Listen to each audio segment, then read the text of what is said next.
Hello there folks, welcome back to the Chap's Guide. My name is Ash and I am your host on this journey through men's style, self-development and personal grooming. Time for a watch video. But this is a video I have ummed and ahed about making for quite some time because I know it's going to be inflammatory to some people who love the brand I'm about to talk about. And for others, for which this piece is the love of their lives, I might be talking nonsense, but it is my journey with the brand Rolex, and that's what I want to talk about today. It shouldn't take too long, because I know it's a polarizing brand for many people. Now, for many watch lovers, owning a Rolex will be the end destination of a long watch journey which they go upon. Maybe starting off as I did, buying very inexpensive watches, Timex, Ingersoll, things like that, and moving slowly upwards until eventually, when you reach a level of financial stability, you take the plunge and you buy the ultimate luxury watch.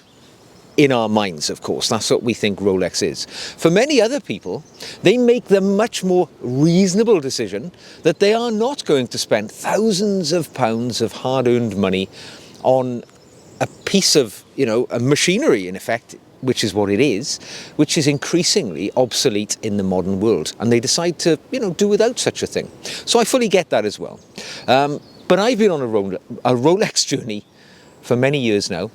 My views have changed. And I want to talk to you about why they've changed, where I'm going in the future, what may happen to my Rolex collection, and what looms up next on the horizon for me as a luxury watch owner.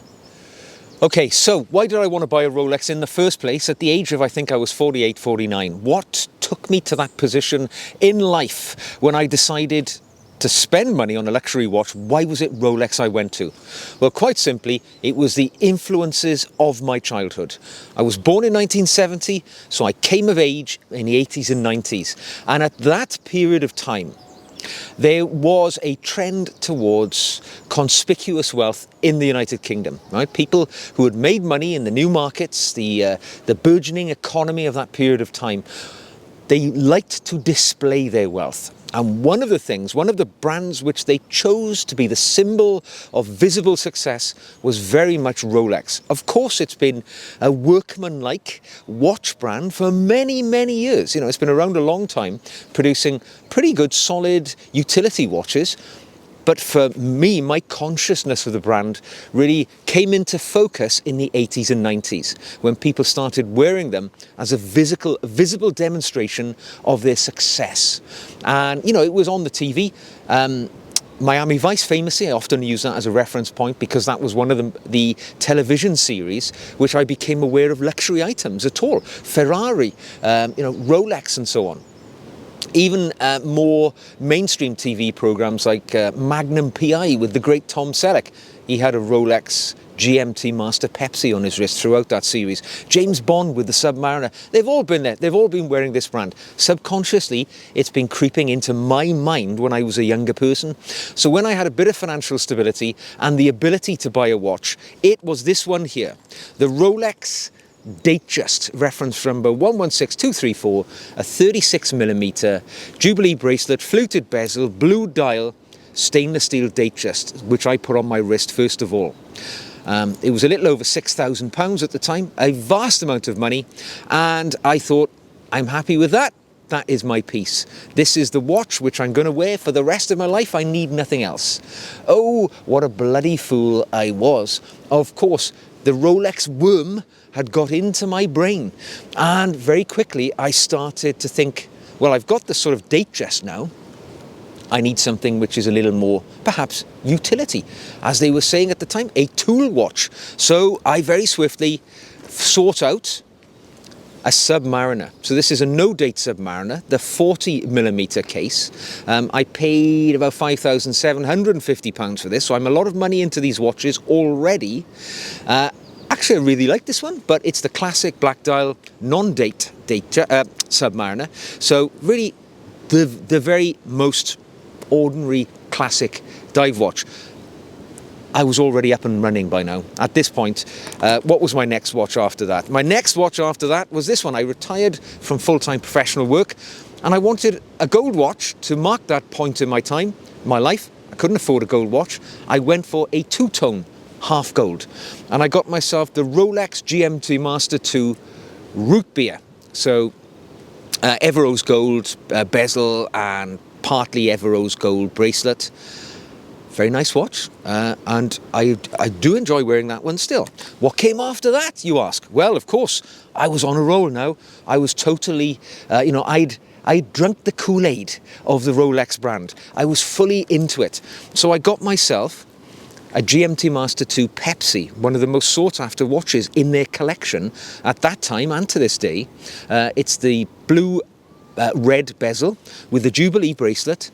Absolutely glorious watch. I was wearing it yesterday, actually. Still nice. But again, the Rolex was in the mind. And finally, my last Rolex piece, just after the Pepsi, was this Rolex. It just came out, and I think it was 2021, 22.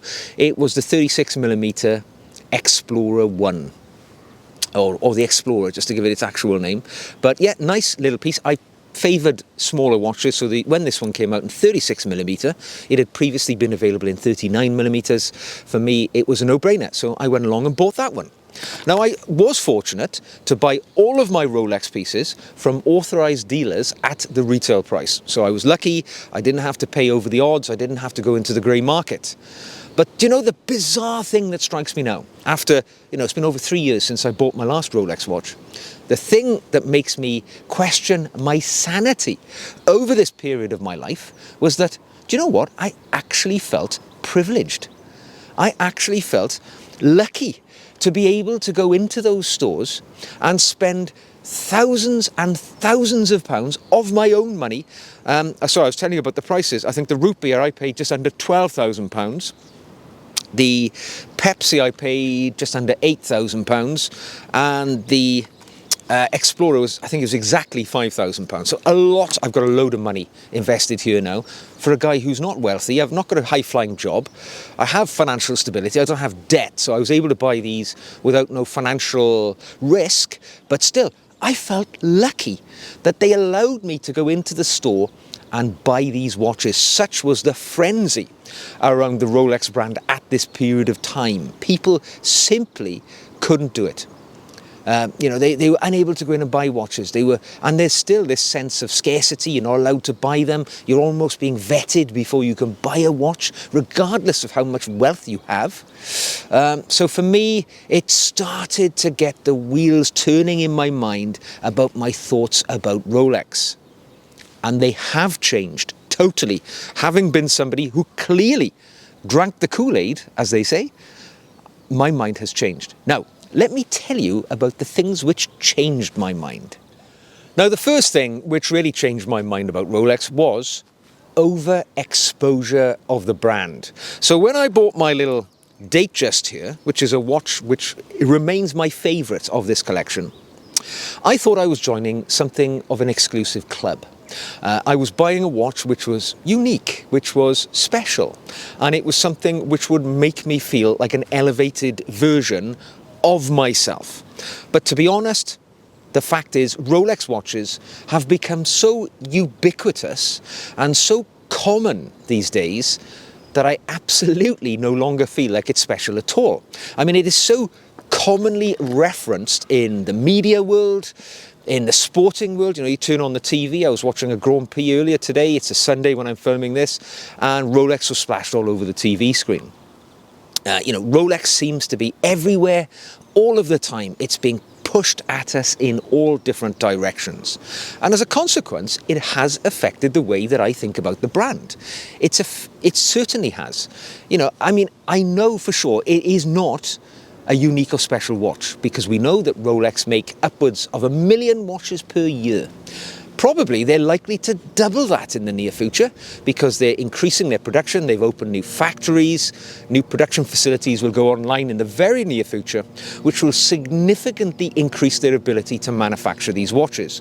So quite likely we will see them kind of flooding the market. Not obviously, because I think Rolex are very, very savvy when it comes to the way they they release their watches into the market, they have done well in creating this sense of shortage of product so that people want to buy them. They feel privileged to pay, a lot of money for a watch which perhaps in essence isn't worth that much as they're being sold for these days.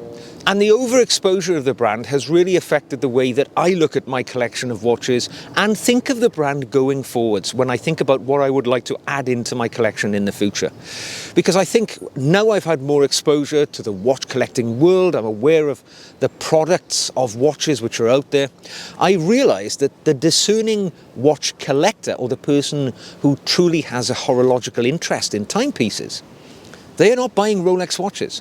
They are looking for more unique, more interesting pieces. And perhaps I've just come to a point in my own journey of wristwatches that I no longer look at a Rolex watch as the end destination. I now look at it as being an interesting fascination on my journey, but one which subverted me from my task for a little bit longer than I now feel comfortable. Now, one of the reasons why my views on Rolex have changed is very much to do with their conservative design policy. Because like many people, like all of us really, I feel comfort in the familiarity of trusted things, of trusted designs, of going to things which I know aren't going to change very quickly. And let's be honest, nobody can accuse Rolex of being changemongers. Many of their watches, which are in current production today, which have been in the catalogue, maybe even the Datejust, and the Submariner, for instance, and the GMT here, they've been Rolex signature pieces for decades and decades, and they haven't changed a great deal. They've evolved, they've been upgraded, but they haven't really changed. I think it would be fair to say that Rolex, in its design sort of ethos, progressed forward at the pace of a very, very slow glacier, rather than many other watch brands which we've become accustomed to bringing out new, innovative and interesting models, different technologies.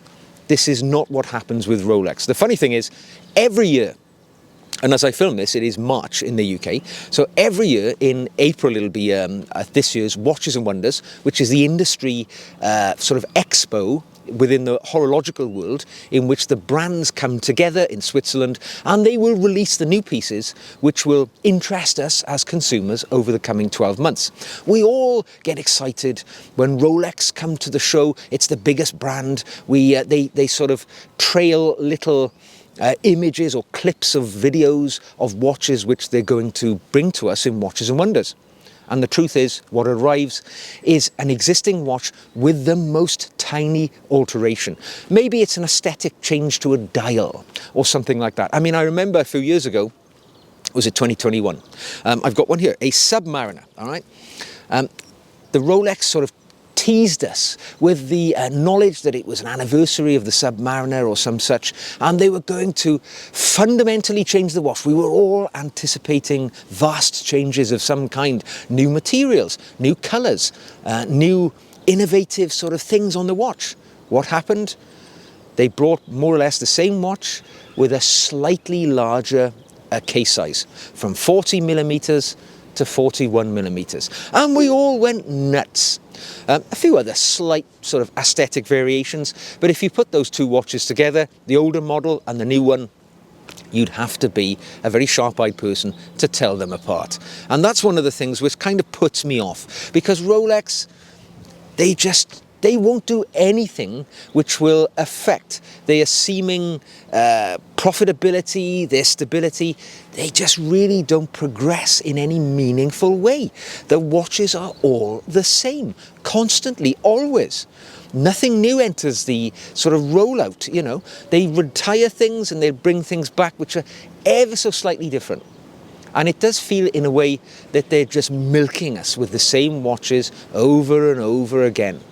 Now, my third reason for really thinking differently about Rolex in the modern era has been this value retention thing they've had going on over the last 5-6 years, since prior to the pandemic, really.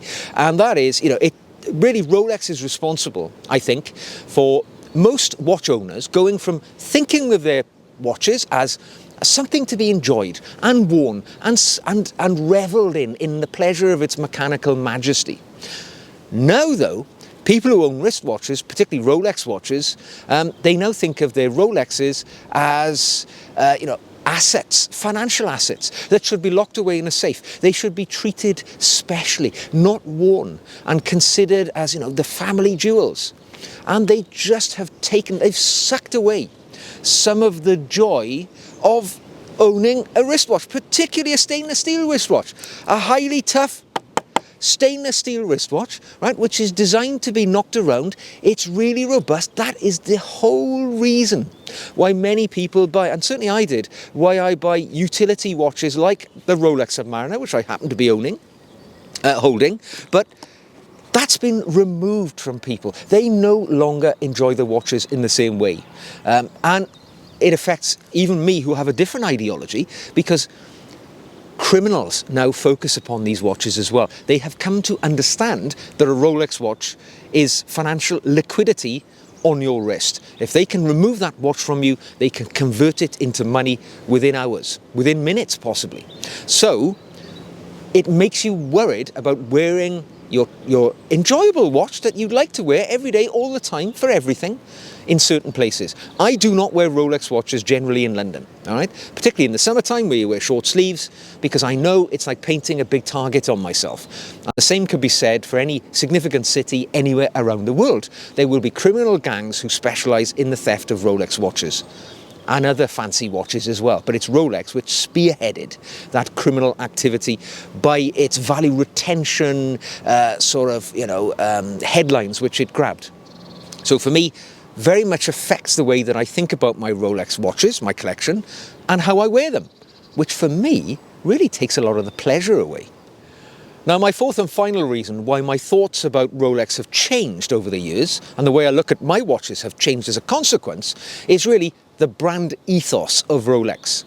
The more you come to know about the brand, the more you then understand that Rolex has got some sort of legal charity status in Switzerland, and Switzerland itself is one of the most secretive countries in the world when it comes to financial practices, hence why many people, harbour their funds there. And in history, of course, some of the greatest, criminals and other entities in the world have harboured or hidden their money away in Switzerland.